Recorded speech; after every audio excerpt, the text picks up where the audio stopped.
Left wing propaganda media portal के puppet so called journalist Ravi Nair जो the pamphlet की उन पर हुई एक एक्सक्लूसिव रिपोर्ट देखकर पहले ही काफी रैटल्ड हो गए थे, अब वाकई में पूरी तरह रैटल्ड हो चुके हैं क्योंकि गुजरात के मनसा कोर्ट ने अडानी एंटरप्राइजेज लिमिटेड की तरफ से फाइल की गई क्रिमिनल डेफेमेशन केस में उन्हें 1 साल की जेल की सजा सुना दी है। जी हाँ, द पैम्फलेट लगातार ये एक्सपोज करता रहा है कि कैसे द वायर और न्यूज क्लिक जैसे पोर्टल्स में काम कर चुके रवि नायर की सो कॉल्ड जर्नलिज्म असल में आइडियोलॉजिकल बायस और एजेंडा पुशिंग का एग्जाम्पल थी। हम पहले ही बता चुके हैं कि रवि नायर का नाम जॉर्ज सोरोस से एसोसिएटेड नेटवर्क्स और रॉक फेलो फंडेड ओसीसीआरपी से कैसे जुड़ा रहा। इसी ओसीसीआरपी प्लेटफॉर्म के थ्रू उन्होंने अडानी ग्रुप के खिलाफ आर्टिकल्स को ऑथर किए, जहां किसी भी तरह का कॉन्क्रीट एविडेंस देने के बजाय पूरा नैरेटिव बस एक ट्रस्ट मी ब्रो जर्नलिज्म पर टिका हुआ था। 7 नवंबर 2025 को हमारे चैनल पर पब्लिश की गई एक वीडियो में हमने ये भी दिखाया था कि कैसे रवि नायर ने अडानी पोर्ट्स के खिलाफ ओपेक लोन के नाम पर एक झूठा प्रोपेगेंडा फैलाने की कोशिश की और जैसे ही पब्लिक बैकलैश आया उन्होंने अपना ट्वीट डिलीट कर दिया।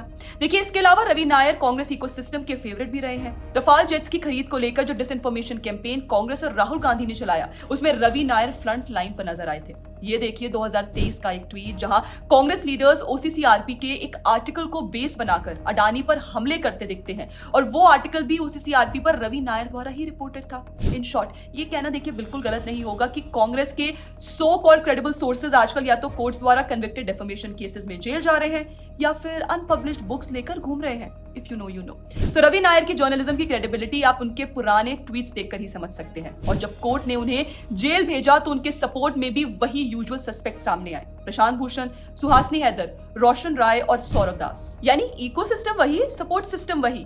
इन्हीं सो कॉल्ड इन्वेस्टिगेटिव जर्नलिज्म के चलते अडानी एंटरप्राइजेज लिमिटेड ने आईपीसी सेक्शन 500 के तहत एक प्राइवेट क्रिमिनल कंप्लेंट फाइल की, जिसमें यह अलेज किया गया कि रवि नायर ने अपने डिफेमेटरी ट्वीट्स और ऑनलाइन आर्टिकल्स के जरिए कंपनी की रेप्यूटेशन को जानबूझकर नुकसान पहुंचाने की कोशिश की। कंप्लेंट के मुताबिक अक्टूबर 2020 से जुलाई 2021 के बीच रवि नायर ने अपने एक्स हैंडल से ट्वीट्स की एक सीरीज पोस्ट की।